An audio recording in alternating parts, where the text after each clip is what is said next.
Hi there, my name is Alex, and in today's video I'm going to show you how to get the most out of your Roland Octapad.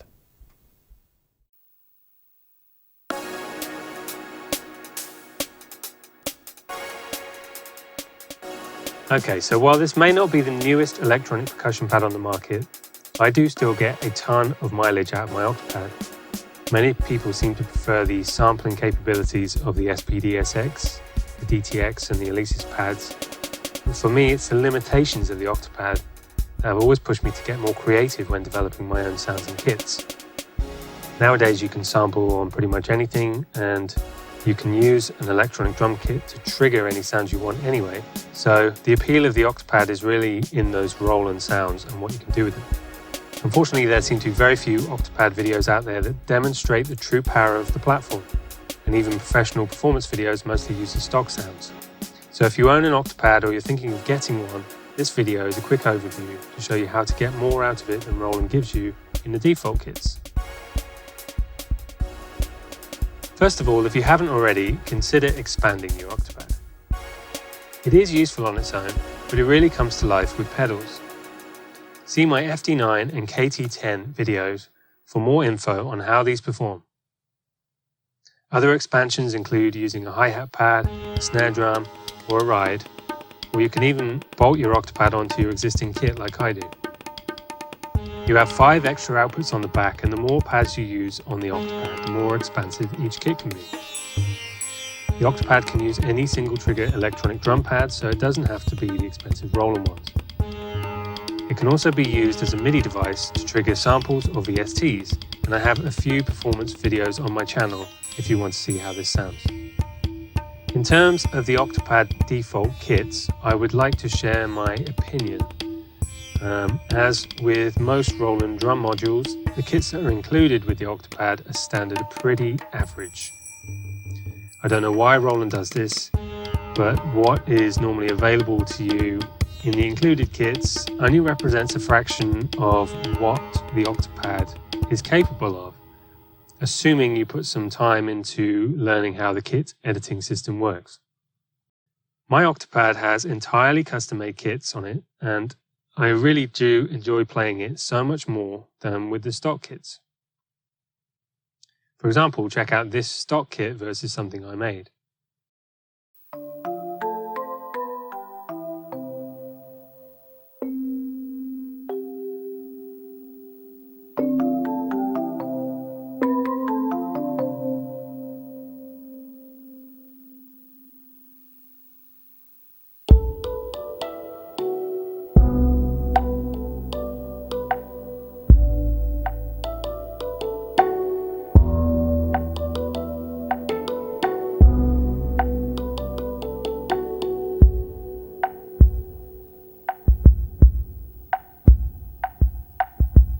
If you do go the route of making custom kits, consider making kits that stack together.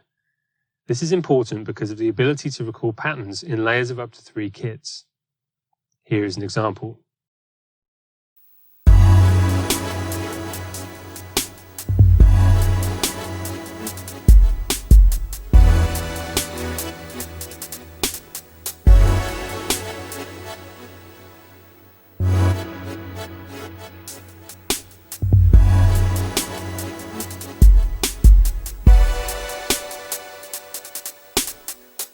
So each of these kits works fine in isolation, but they've also been made to play together. It is much more satisfying to work with complex rhythms and layers than to have every kit only work in isolation. This also tests and develops your understanding of scales and harmony, as you need to create kits that complement each other. Next, I'd like to share a couple of quick tips that can help customize the Octapad specifically to improve your drumming skills. Firstly, as I said before, get your feet involved with pedals. These pedals can be assigned to any instrument, and I often use the left foot to trigger snares or synths, and swap the kick drum to the left foot and the snare to the right to force your feet to play in different ways.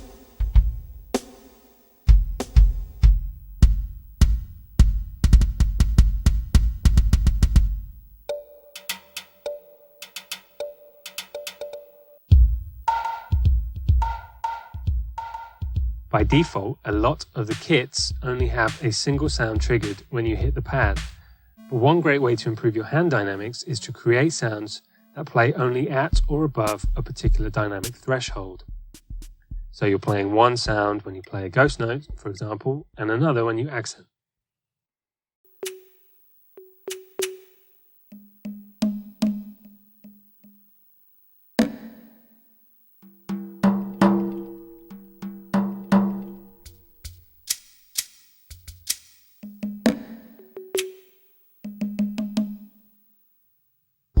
Thirdly, get creative with the layers.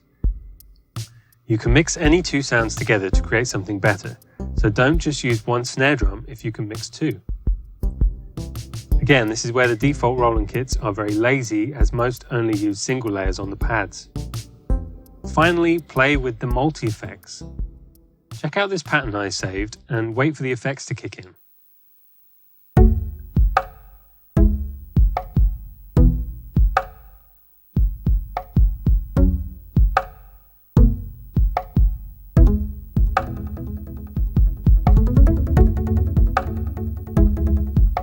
As you can hear, the effects make a huge difference to the quality of the kits you can make. Find a sound you like, go to the effects page and mess around with all the parameters.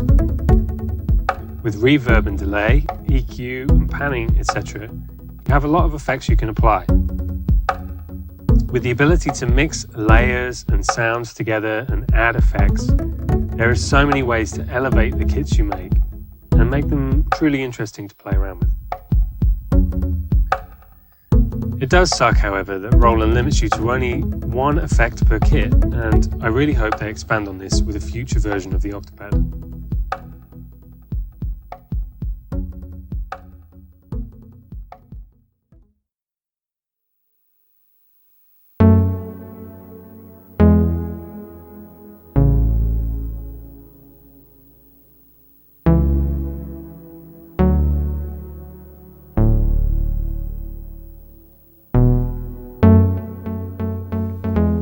Alright, so I hope this video is helpful to you, and if you are thinking of getting an Octapad and you're not afraid to do some customization, to dive into the menus, I think you'll find this is a really powerful piece of kit.